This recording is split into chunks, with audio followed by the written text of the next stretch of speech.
ही आमची घरातली चूल आहे. तर ती आता मी शेण आणि रेवा म्हणजे लाल माती हे दोन्ही मिक्स करून सारून घेते. तर ती आधी मिक्स करते पाण्यात.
घरातली चूल शेणाने सारवली की त्या स्वयंपाकघराला एक वेगळीच ऊब आणि पवित्रता येते.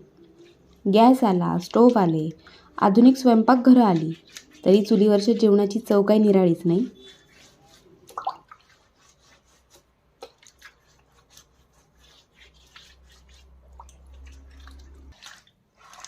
सकाळच्या त्या धुरकट वातावरणात जेव्हा चूल पेटते तेव्हा लाकडांचा कडाकडा आवाज, निकारांची लालसर झळाळी आणि वर ठेवलेलं तपेल्यातलं पाणी.